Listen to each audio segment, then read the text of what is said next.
Дорогие друзья, уважаемые радиослушатели, телезрители, здравствуйте. Вашему вниманию в прямом эфире программа «Якутск сегодня». У микрофона с вами я, редактор Вета Вишнякова.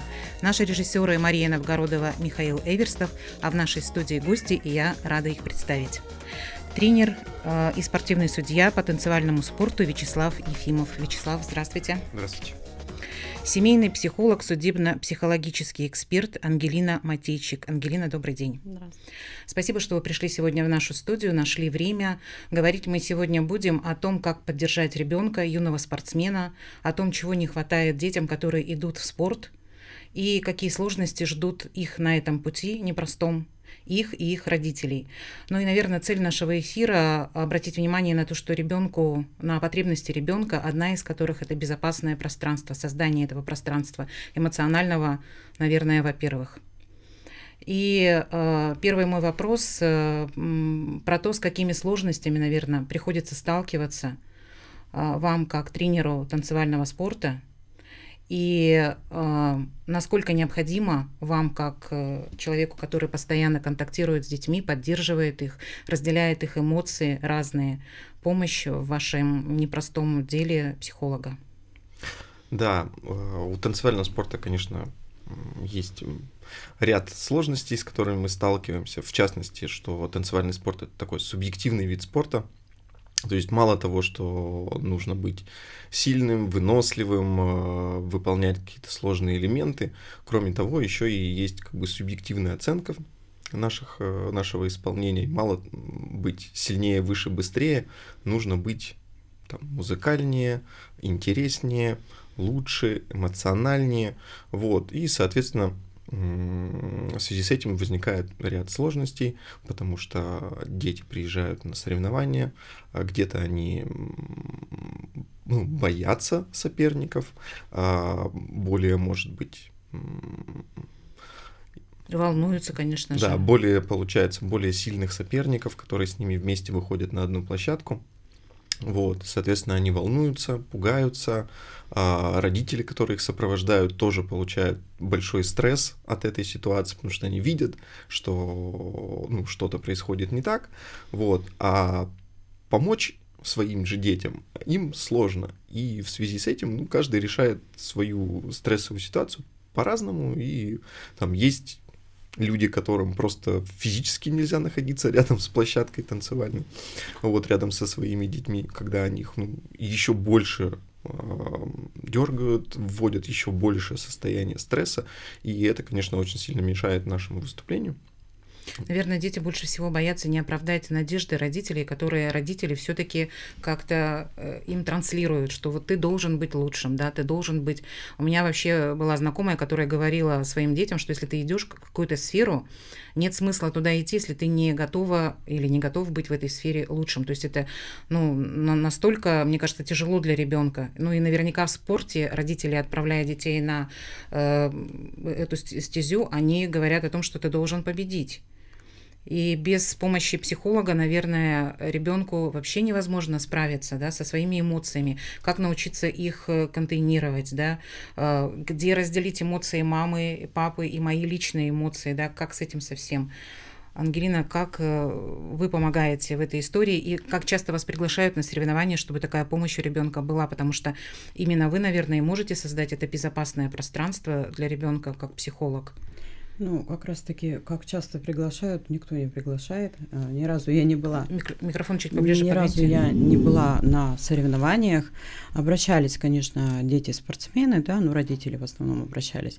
В основном что? Волнение, тревожность, страх и победы, и непобеды. То есть разные страхи бывают. Даже страх победы тоже у ребенка присутствует.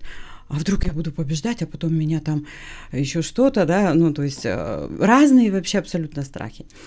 Что хочу сказать, страхи все эти транслируют, в принципе, дети родителей. В основном это страхи родителей, которые внушают своим детям, если ты не победишь, то есть заранее они им внушают, если ты не победишь, я тебе там то-то, то-то, то-то. Как правило, сами родители допускают ошибки, да, в том, что они настраивают ребенка не на правильный лад. Они должны внушить, наоборот, ребенку, что если он даже не выиграл, да, Ничего страшного не случилось, это не конец света. Это, грубо говоря, новая жесткая тренировка, к которой мы подготовились, и на следующих соревнованиях мы подготовимся еще лучше, мы выступим и победим.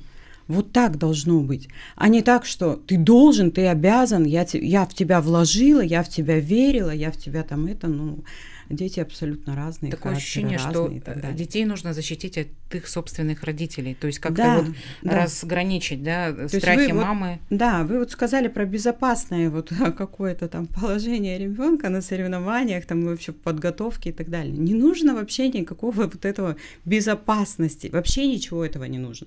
Ребенок должен хотеть и стремиться побеждать, а не так, как будто его заставляют это делать. То есть это должно быть его желание. Конечно, если он сам хочет, все нормально. Конечно. Если это желание родителей, что, кстати, мы нередко наблюдаем, ситуации, когда родители какие-то свои надежды, то, что у них не получилось в их детстве, хотят, чтобы это воплотил их ребенок. Навешивают на него слишком много своих ожиданий и надежд. И, конечно, ребенок, если это ему не нужно, каждый раз насилует себя, получается. Даже из поражения они должны вынести уроки, дети, и потом исправить их в будущем, только тогда они смогут победить.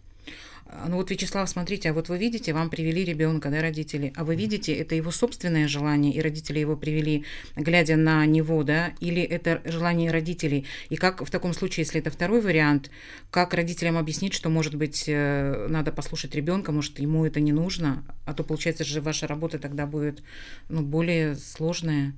На самом деле, когда ребенка приводят, он еще не может определиться, это его личное желание или это родители его привели. Есть, конечно, родители, которые ориентируются при выборе секции, кружка на способности ребенка и могут посмотреть, что вот ребенок творческий, допустим, у него есть хорошая активность, он музыкальный, слушает музыку, воспринимает хорошо, может, ему и интересно было бы пойти в танцевальный спорт. Есть родители, которые, допустим, воспринимают как вот я в детстве этого не получила, а хочу, чтобы мой ребенок в этом поучаствовал. Но это обычно проявляется через какое-то время, когда вот ребенка только приводят, наверное, так с первого взгляда не скажешь. Через какое-то время, можно об этом говорить. Вообще, когда видишь детей в спорте, больше, получается, какое-то чувство испытываешь, что жалко ребенка, потому что, это точно, у него будут какие-то ограничения, говорят же, даже там ребенка лишают детства, отдавая его в большой спорт, потому что он будет все свободное время проводить в тренировках. И говорят о том, что важно, чтобы тренер был требовательным, жестким, суровым каким-то. И, конечно, ребенка жалко, что он не будет как-то в комфортной ситуации для него, а наоборот, он уже как будто бы становится сразу взрослым. Так ли это на самом деле? Лишаются ли дети, которые идут в спорт, своего детства? И к чему нужно быть готовым самому ребенку и его родителям, если они, допустим, придут в танцевальный спорт? Во-первых, ситуация конкретно, если смотреть на танцевальный спорт, немножко изменилась с советского времени. В советское время, то есть ребенка приводишь в спорт, там есть суровый мега-тренер, который все требует, за все ругает, и ребенок превозмогая себя, пробивает себе дорогу и проходит дорогу до конца только самый стойкий, самый сильный ребенок. Сейчас ситуация, конечно, немножко другая, потому что дети другие, уже восприятие другое, родители другие. И слава богу. Мне соответственно, мы тоже стараемся, меняться под меняющиеся условия, с детьми уже работать совсем по-другому. Психология тогда нам всем в помощь, тогда действительно нужно присутствие психолога, и, может быть, и тренеру тоже же как-то может быть тяжело во время соревнований, и родители тут, могут тоже как-то дергать, и самое главное, что ребенку нужна поддержка. А почему тогда не приглашаете психологов, или вы других приглашаете, не Ангелину?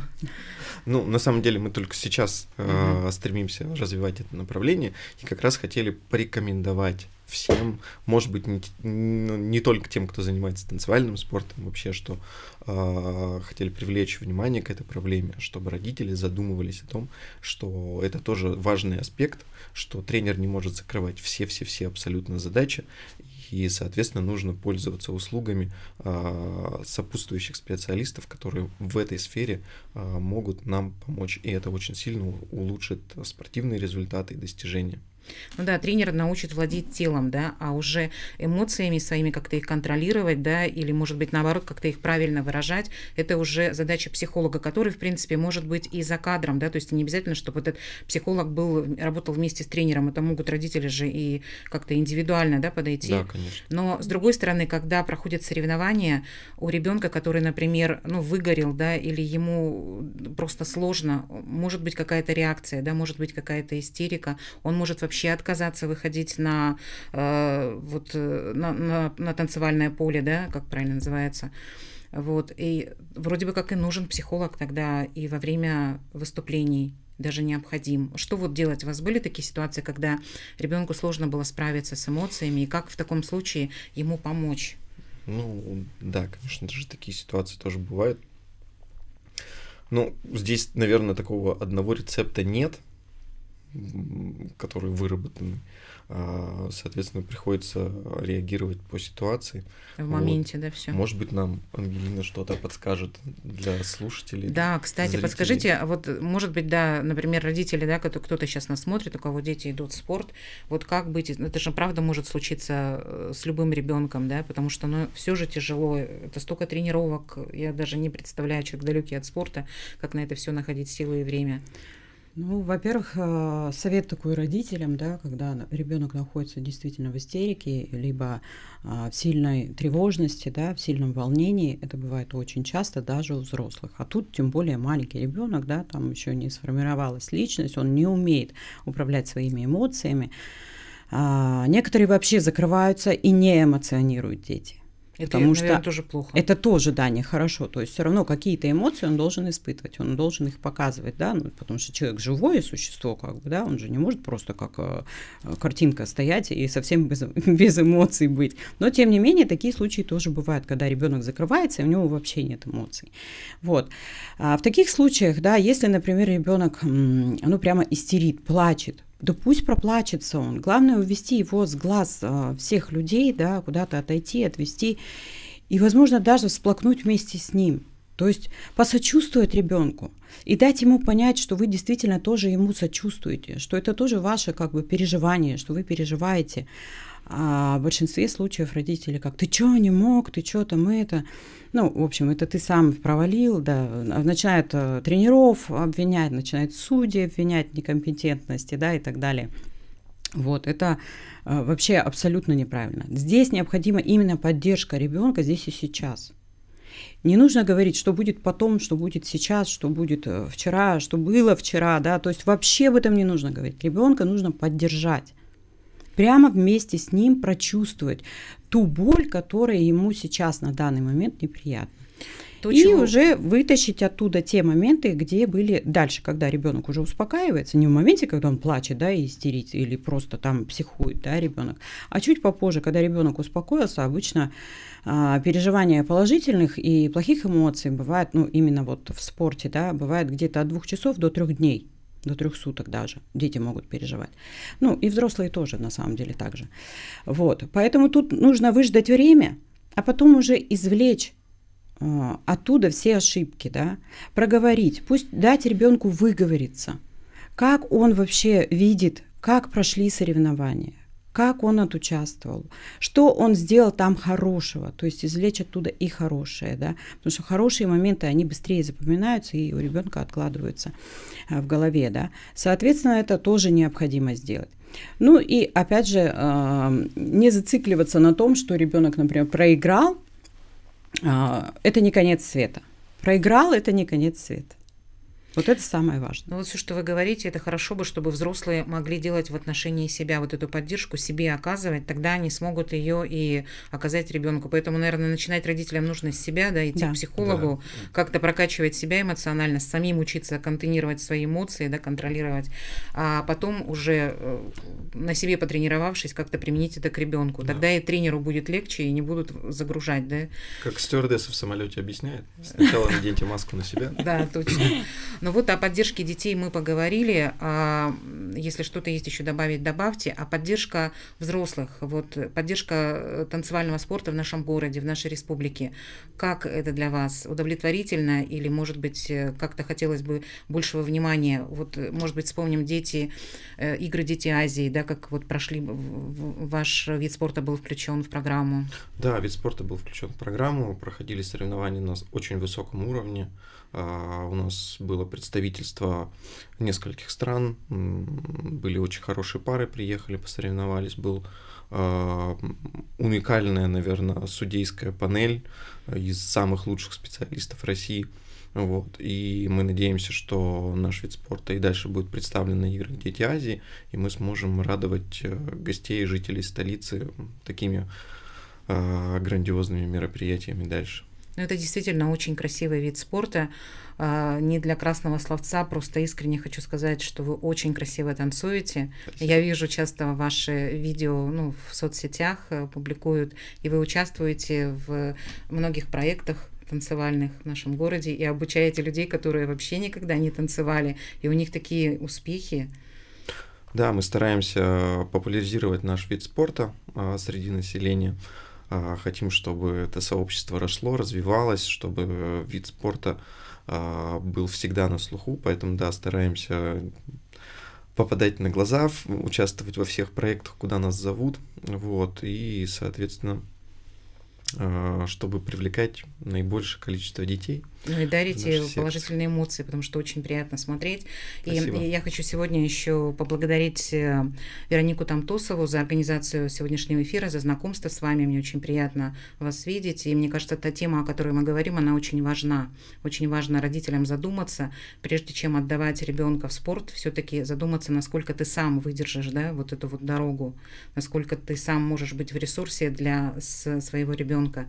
И вспомнила про Веронику. Я думаю, она пример поддержки для своего ребенка еще и такой, что родитель сам занимается тем же видом спорта, разделяет увлечение своего ребенка.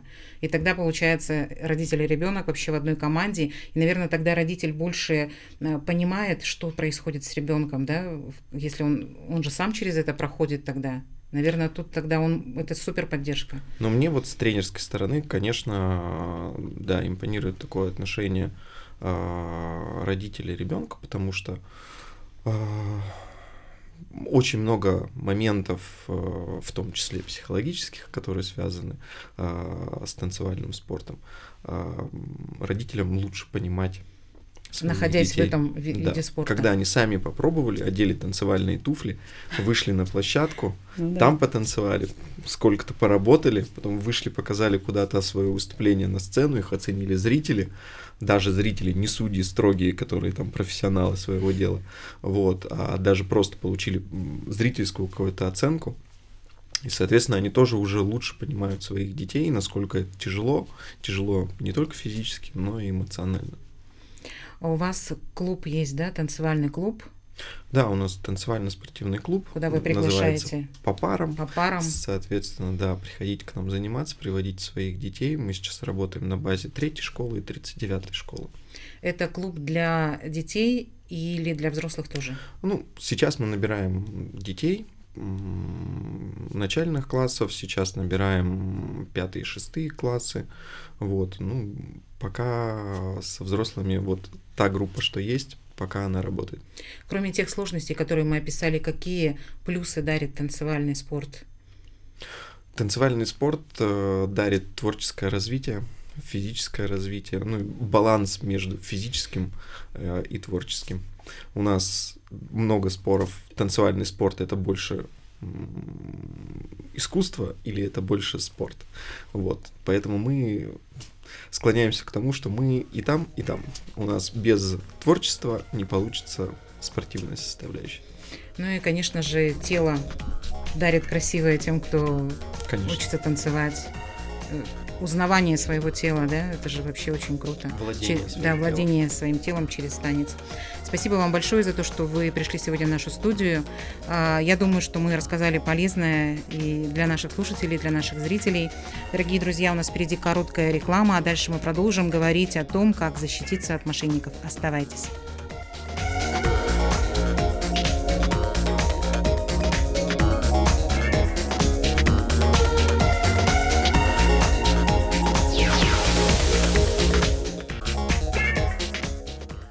Дорогие друзья, мы снова в прямом эфире, мы продолжаем. И в нашей студии гость, заместитель начальника отдела управления по борьбе с киберпреступлениями МВД Республики Саха-Якутия Валерий Кураничев. Валерий, здравствуйте. Здравствуйте. Спасибо, что вы пришли. Сегодня наша тема актуальная и, я думаю, заинтересует, наверное, всех. Мы будем говорить о наболевшем, о статистике и о том, как защитить себя от манипуляций мошенников. Такие случаи сейчас участились у меня уже у самой. Я знаю лично людей, которые попались на уловки мошенников. Может быть, нам начать со статистики, насколько часто эти истории происходят, и, на мой взгляд, это увеличилось в разы. Здравствуйте. Ну да, действительно, в настоящее время киберпреступность, так называемая, она является актуальной, и это направление также у нас в Министерстве внутренних дел является одним из приоритетных, в числе с которыми нам необходимо бороться. Конечно, современное общество уже невозможно представить без цифровых каких-то технологий, они внедрились в нашу жизнь как бы плотно, повседневно, мы с ними взаимодействуем, то есть телефон всегда при нас, интернет. Вообще в телефоне вся жизнь, да? Мы его не выпускаем из рук. Да, конечно. И поскольку, я повторюсь, направление в нашем ведомстве одно из приоритетных, и мы проделываем очень большую работу по раскрытию, по пресечению и по профилактике по данному направлению. Но, к сожалению, наших граждан продолжают обманывать, и вот на сегодняшний день у нас зарегистрировано более 1900 так называемых кибермошенничеств. Это много ведь очень.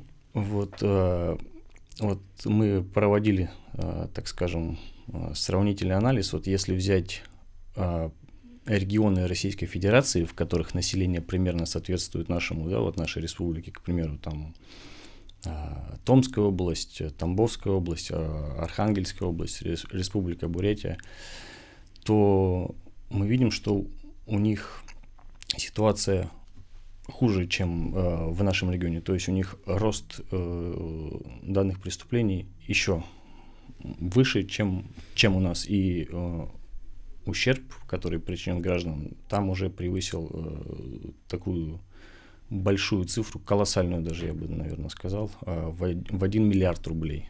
То есть... А если говорить о схемах мошенников, они отличаются вот территориально, например, на одной территории какие-то такие схемы, допустим, у нас в Якутии там, или в Якутске какие-то другие схемы, или они особо не заморачиваются и везде одно и то же прогоняют? Ну, как бы схема, как бы мы ее ни назвали, плюс-минус механизм совершения преступления, он плюс-минус одинаков в каждой так называемой схеме, да. Ну, из таких наиболее распространенных это вот уже избитая, так сказать, извиняюсь за выражение, тема с безопасным счетом, перевести деньги на безопасный счет. Также присутствует так называемая схема инвестиционная, когда граждане хотят заработать деньги, скажем, быстро и легко, то есть вот инвестиционное направление, так называемое. Но мы вот вроде бы схемы одни и те же, да, и нас очень часто предупреждают о том, что вот если так начать разговор, если то-то, то-то, если вас попросили, если вам вот так сказали, что нужно там срочно деньги, да, отправить на этот счет и так далее, как будто мы все знаем, но почему люди все равно в эти истории попадают? Что эти мошенники такого умеют, как они гипнотизируют, или они в какие-то такие моменты попадают, когда человек находится в каком-то уязвимом положении? Почему у них это получается? Допустим, возьмем какую-нибудь так называемую обычную схему, да, когда человеку, допустим, звонят, вот поступает звонок, гражданин отвечает, с того конца провода ему говорят: здравствуйте, и, представляются, например, сотрудниками правоохранительных органов, да, вгоняют человека в так называемую стрессовую ситуацию, то есть говорят ему, вот, допустим, по вашему счету сейчас совершаются какие-то сомнительные операции, и ваши деньги, возможно, пойдут на финансирование, например, ну, какого-нибудь преступного, скажем, направления, да. Конечно, у человек, попав в стрессовую ситуацию, он теряет, скажем, защитные функции мозга, да, и он начинает, ну, он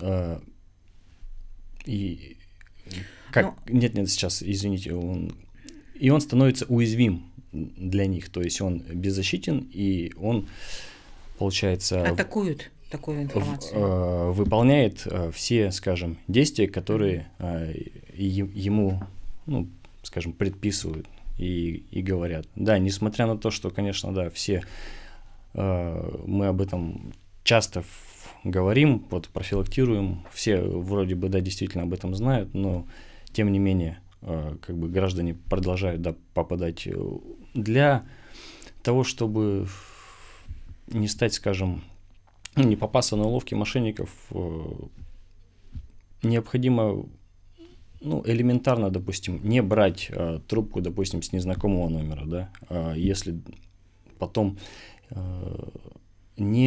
если, допустим, уже ответил на звонок, разговаривали, что ни в коем случае не сообщать никакие коды СМС, которые просят с того конца провода тебе назвать, потому что тем самым человек сам предоставляет, грубо говоря, доступ. Да, конечно, он находится под влиянием, но тем не менее вот это является одним, ну, из основных, так сказать, вот если ты продиктовал. Там уже госуслуги. У меня вот знакомая недавно, да, тоже была ситуация, ей позвонили, что-то тоже ей там сказали про деньги, я уже, честно говоря, не помню что, но она рассказывала. И потом сказали, попросили, сейчас вот вышлем код, просто назовите этот код.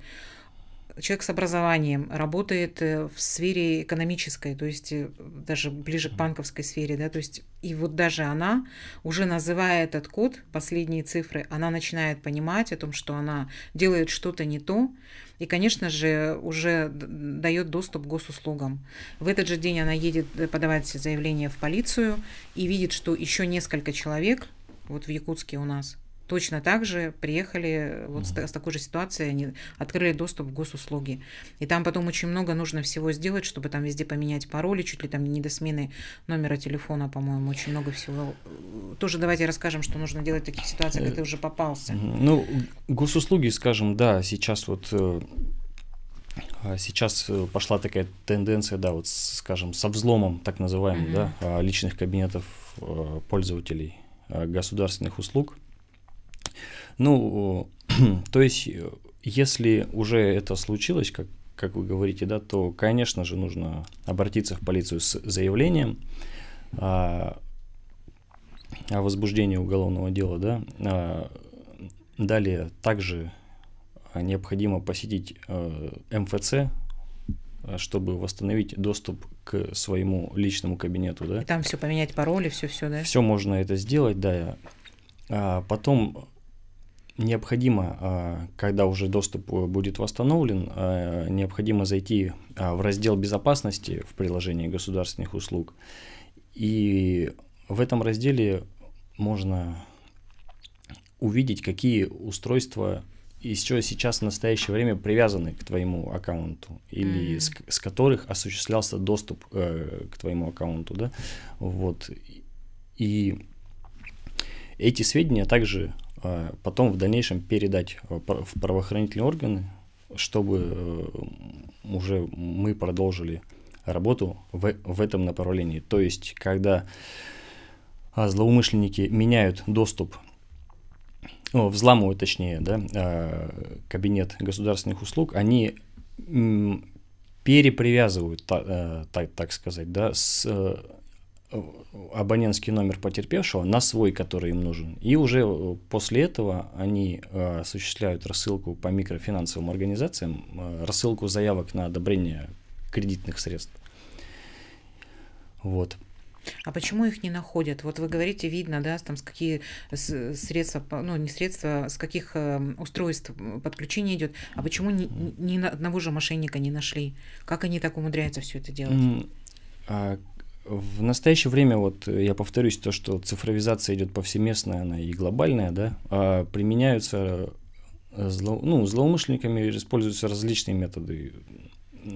И, как правило, так называемая еще преобладает IP-телефония, то есть, да, это, то есть, звонки, либо доступ совершается с использованием интернета и виртуальных частных сетей.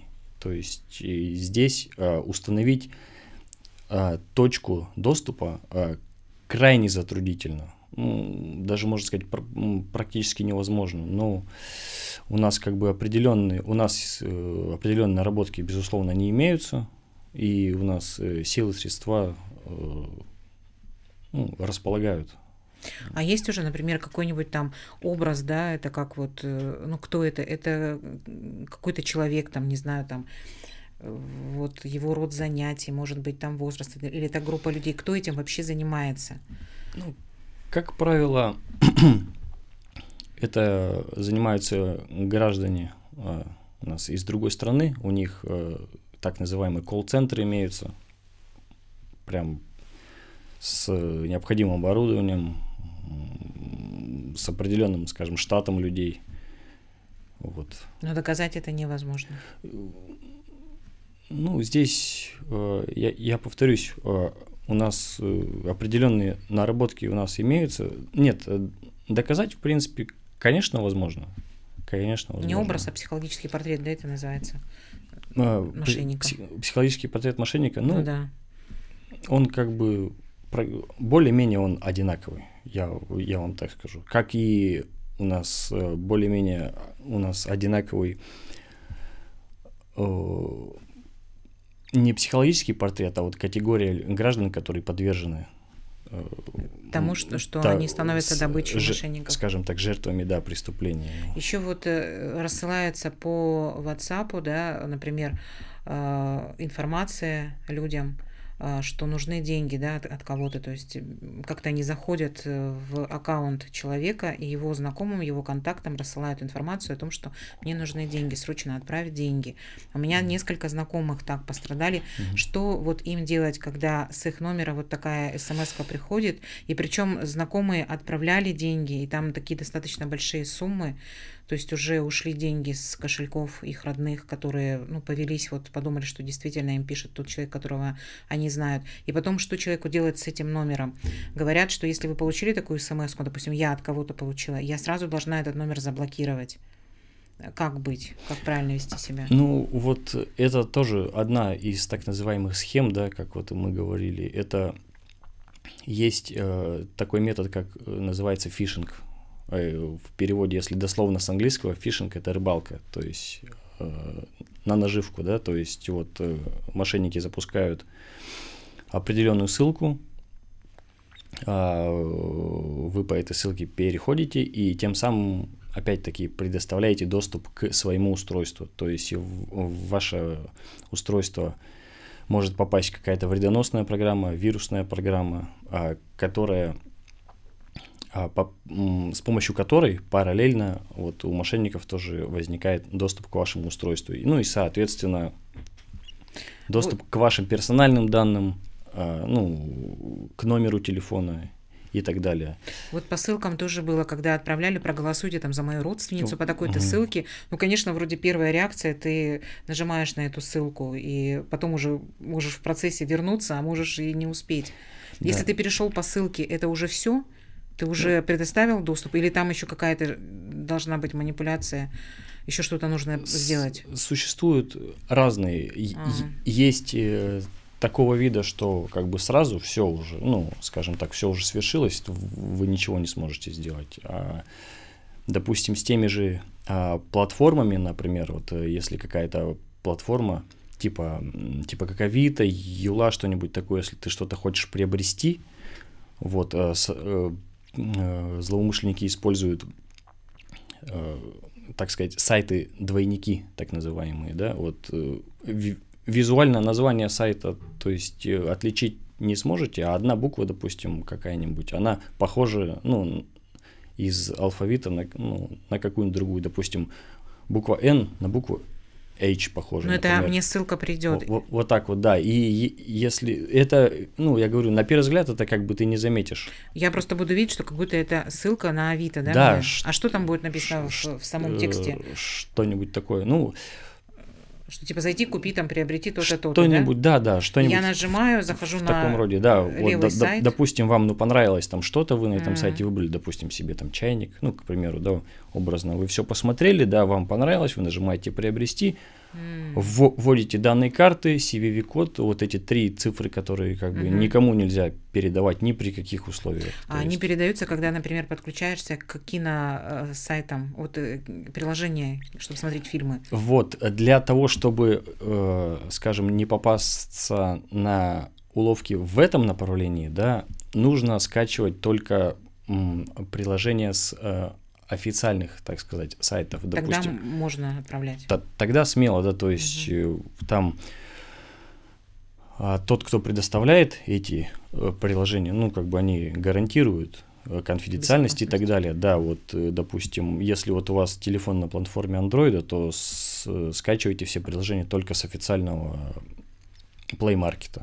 То есть только оттуда. Если iPhone, то только с App Store, например. Ну, вы сказали, что есть определенный тип людей, которые поддаются на провокации мошенников.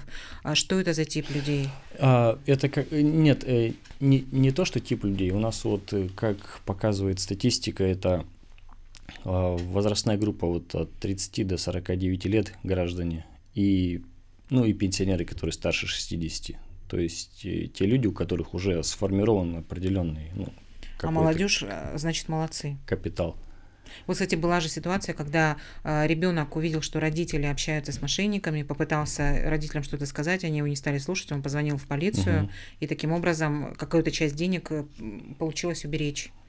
Да, это вот такой в Хангаласском районе у нас был случай. Мальчика потом, ну, наградили, потому что он молодец, он спас, грубо говоря, своих... А еще говорят, яйца курицу не учат, да? Своих родителей, сейчас, да. наверное, какое-то другое время. Валерий, у нас остается чуть меньше минуты. Я надеюсь, мы все в основном успели рассказать с того, что планировали. Что нужно быть бдительными, нужно блокировать незнакомые номера, если вам звонят, или не брать с них трубки. И если вас просят какие-то цифры вашей карты или что вам выслали какой-то код, да, ни в коем случае не называть. Да, конечно, придерживаться определенных так называемых правил цифровой гигиены, никому ничего не сообщать. Правоохранительные органы никогда не позвонят, не попросят перевести деньги на безопасный счет. Да, если нужно, идите в само учреждение. Спасибо всем за внимание. Хорошего вечера, берегите себя и своих близких.